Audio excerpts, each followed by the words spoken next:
Shalom, selamat pagi Bapak Ibu Saudara yang dikasihi Tuhan.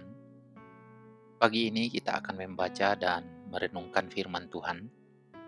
Namun sebelumnya itu, marilah kita berdoa. Bapa di dalam sorga, kami bersyukur kepadamu, kasih dan pemeliharaan Tuhan selalu nyata dalam hidup kami. Saat ini kami akan membaca dan merenungkan firman-Mu. Kami mohon Tuhan menolong kami, supaya kami bisa mengerti dan memahaminya, dan kami dimampukan melakukannya di sepanjang hidup kami. Dalam nama Tuhan Yesus, kami berdoa. Amin.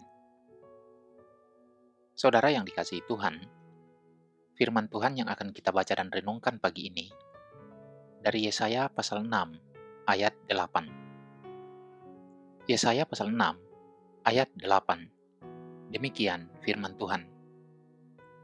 Lalu aku mendengar suara Tuhan berkata, "Siapakah yang akan kuutus? Dan siapakah yang mau pergi untuk aku?" Maka sahutku, "Ini aku, utuslah aku." Tema renungan kita hari ini adalah, "Ini aku, utuslah aku." Saudara yang dikasihi Tuhan, Yesaya pasal 6 merupakan titik balik dalam kehidupan dan pelayanan Nabi Yesaya. Setelah menyaksikan penglihatan tentang kemuliaan Allah yang bertahta di bait suci, ia menyadari betapa najis dan berdosanya dirinya.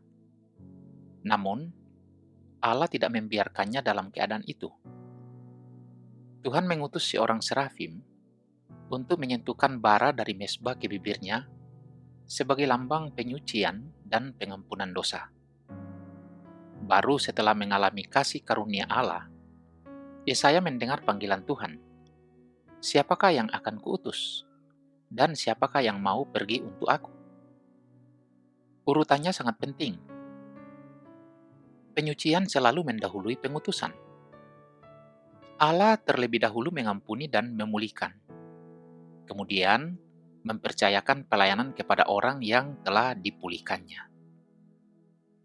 Jawaban Yesaya, "Ini aku, utuslah aku," lahir bukan karena rasa percaya diri, melainkan karena hati yang telah diubahkan oleh anugerah. Sebelumnya ia berkata, "Celakalah aku."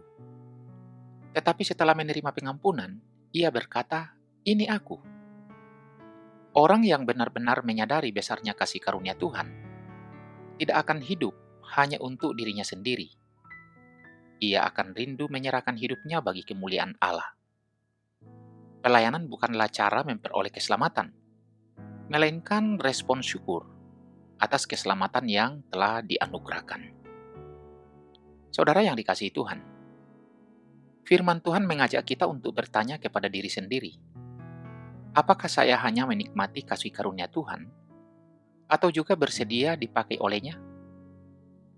Tidak semua orang dipanggil menjadi pendeta atau misionaris, tetapi setiap orang percaya dipanggil menjadi saksi Kristus melalui perkataan, karakter, dan pelayanannya. Mungkin Tuhan memanggil kita untuk melayani keluarga, membimbing jiwa-jiwa, menguatkan mereka yang lemah, atau setia melayani di gereja. Jangan menunggu sampai merasa sempurna atau paling mampu.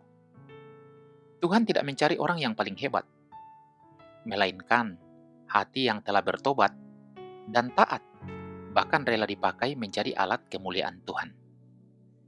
Kiranya setiap hari kita dapat menjawab panggilannya dengan kerendahan hati dan berkata, "Tuhan, ini aku, utuslah aku." Amin. Marilah kita berdoa.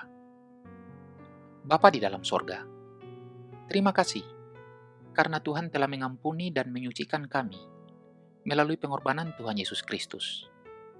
Tolong kami agar tidak hidup hanya untuk diri sendiri, tetapi memiliki hati yang siap menaati panggilan-Mu. Sertailah kami menjalani kehidupan ini, dan dengarkan kami yang berdoa kepadamu dalam nama Tuhan Yesus Kristus. Amin. Saudara yang dikasihi Tuhan, selamat beraktivitas, selamat berkarya. Tuhan memberkati kita sekalian.